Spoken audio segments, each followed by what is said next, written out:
દક્ષિણ આફ્રિકાની સેમીફાઇનલમાં ધમાકેદાર એન્ટ્રી, રોમાંચક મેચમાં વિન્ડીઝને 3 વિકેટે પરાજય આપ્યો। આઈસીસી મેન્સ ટી20 વર્લ્ડ કપ 2024ના સુપર 8 મુકાબલામાં જોરદાર ટક્કર જામી રહી છે। ત્યારે નોર્થ સાઉન્ડના સર વિવિયન રિચર્ડ સ્ટેડિયમમાં વેસ્ટ ઇન્ડિઝ અને દક્ષિણ આફ્રિકા વચ્ચે જોરદાર મેચ રમાઈ।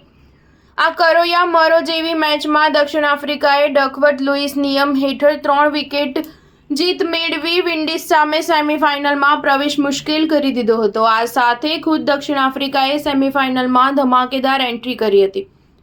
વેસ્ટ ઇન્ડિઝ સામેની રોમાંચક મેચમાં દક્ષિણ આફ્રિકાને ડકવર્થ લુઇસ નિયમનો ફાયદો મળ્યો હતો। વરસાદના વિઘ્નને કારણે 17 ઓવરમાં 123 રનનો ટાર્ગેટ મળ્યો હતો, જેના પછી તેણે 5 બોલ બાકી રાખી આ ટાર્ગેટ ચેસ કર્યો હતો। આ વિજય સાથે દક્ષિણ આફ્રિકાને સેમીફાઇનલમાં એન્ટ્રી મળી ગઈ છે, જ્યારે ઇંગ્લેન્ડ પહેલાથી જ સેમીફાઇનલમાં પહોંચી ગઈ છે। દક્ષિણ આફ્રિકા ગ્રુપ 2માં 6 પોઈન્ટ સાથે ટોપ પર પહોંચી ગઈ છે, જ્યારે ઇંગ્લેન્ડ 4 પોઈન્ટ સાથે બીજા ક્રમે છે। આ મેચ દરમિયાન જ્યારે દક્ષિણ આફ્રિકાની ઇનિંગમાં 2 ઓવર થઈ હતી ત્યારે વરસાદ પડ્યો હતો।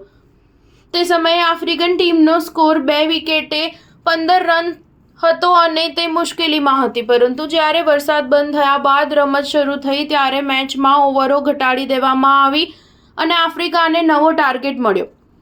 દક્ષિણ આફ્રિકા માટે ટ્રિસ્ટન સ્ટબે 27 બોલમાં 4 ચોગ્ગાની મદદથી 29 રન બનાવ્યા હતા, જ્યારે હેનરિક ક્લાસને 22 રનની ઇનિંગ રમી હતી।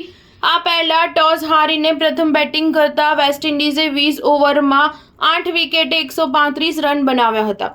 વેસ્ટ ઇન્ડિઝ માટે નિકોલસ પુરને 42 બોલમાં 52 રનની શાનદાર ઇનિંગ રમી, જેમાં 3 ચોગ્ગા અને 2 છગ્ગાનો સમાવેશ થતો હતો, જ્યારે ઓપનર બેટ્સમેન કાયલ મેયર્સે 34 બોલમાં 3 4 અને 2 સિક્સરની મદદથી 35 રન બનાવ્યા હતા। સ્ટાર ન્યૂઝ 7 હંમેશા સચ્ચાઈની સાથે।